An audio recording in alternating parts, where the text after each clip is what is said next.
Nuestro tema es el conflicto palestino-israelí. A pesar del paso del tiempo, la resolución del conflicto palestino-israelí aún parece remota.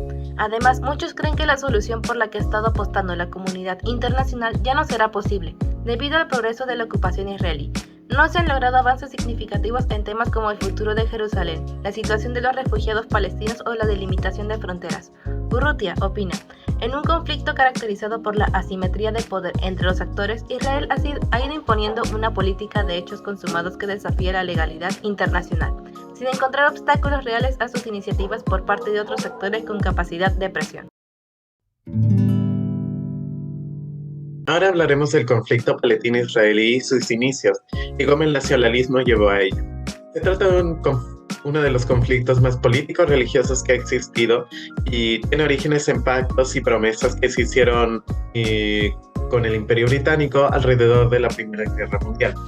Los orígenes para la creación de un Estado judío y democrático en la tierra prometida del judaísmo, localizada en Palestina histórica, es las inmigraciones que están empezando los judíos cuando empezaron a emigrar hacia esta tierra prometida en 1881, pero una de las más grandes inmigraciones que dio origen a lo que pasó después fue en la década de 1930, en pleno mandato británico, como consecuencia de la persecución nazi y la guerra greco-palestina. Finalmente, por estos conflictos, el Reino Unido acude a las Naciones Unidas en 1947 y se emite una resolución dividiendo la región entre dos estados, uno árabe y uno judío. Luego, en 1948, Israel ganó su independencia de Inglaterra y pasó a ocupar 77% del territorio palestino, incluido partes oeste de Jerusalén. Luego, en 1946, una crisis por el Canal Suez enfrentaría a este estado con Egipto, lo cual llevaría este conflicto a un epicentro importante que sería Jerusalén Este, lleno de santuarios y ruinas, y así se iniciaría el conflicto hasta el día de hoy.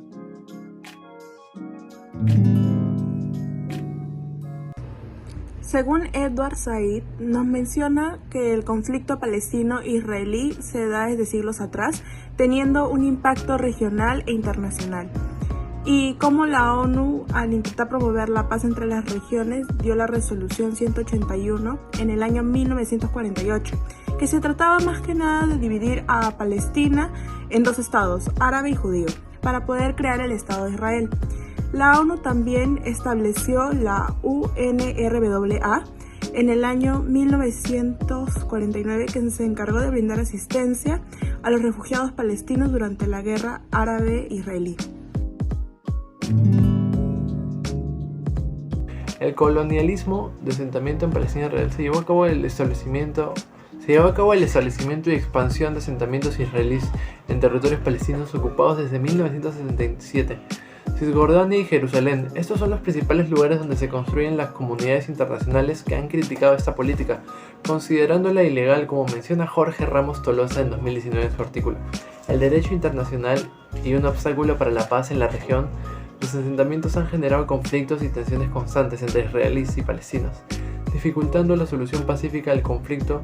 Israel defiende su legalidad con argumentos históricos y de seguridad, pero su crecimiento ha sido motivo de condena y conlleva controversia a nivel global.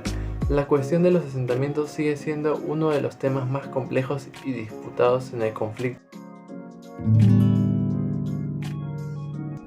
Bueno, como menciona el Restrepo 2018, la Organización de las Naciones Unidas, la ONU, ha desplegado una serie de medidas y acciones para abordar el complejo conflicto palestino-israelí, que ha perdurado durante décadas y ha tenido un impacto significativo tanto a nivel nacional, regional como internacional.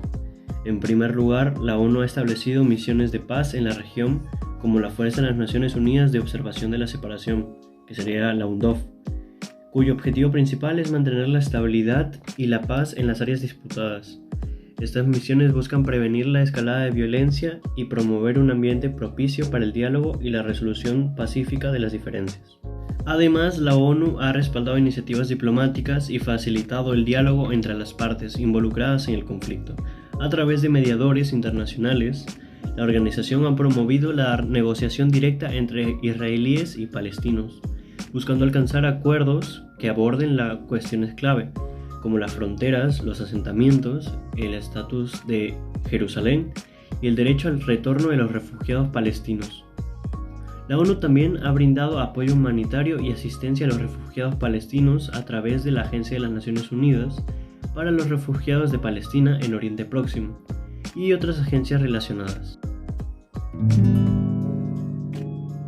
Israel y los palestinos se encuentran en un punto crítico que hace temer la explosión de una tercera intifada. Durante meses la violencia entre israelitas y palestinos se ha cocinado a fuego lento. Muchos temen que se encuentre a punto de una ebullición. Este jueves varios aviones israelitas bombardearon la franja de Gaza en respuesta al lanzamiento de cohetes, en que horas antes se había producido en el territorio palestino hacia el sur de Israel. Según los militares israelitas, los aviones golpearon en un lugar de fabricación de armas y un complejo militar de armas en Gaza. Pero ese intercambio estuvo en proceso, ya que estaba en la redada de las fuerzas israelitas. Realizaron este miércoles en la localidad, acabando su incursión. Los 6 militares y 5 civiles murieron y sentaron resultados heridos, de acuerdo con las autoridades palestinas. Es así que en este episodio de noticias se ve la gran violencia que vivían ambas partes. En conclusión, este conflicto presenta una serie de circunstancias y problemas, hechos y percepciones, causas e irracionalidad, que no solo contribuyen a su aparente nula resolución, sino que las consecuencias del conflicto proveen y generan una espiral sin fin, con nuevos motivos continuos para justificar el uso de la violencia. Lamentablemente, la violencia sigue siendo un instrumento eficaz para fines políticos. Pérez y Sánchez señalan que la razón de la fuerza, en vez de la fuerza de la razón, conduce a hechos culminados que son difíciles de cambiar con el tiempo.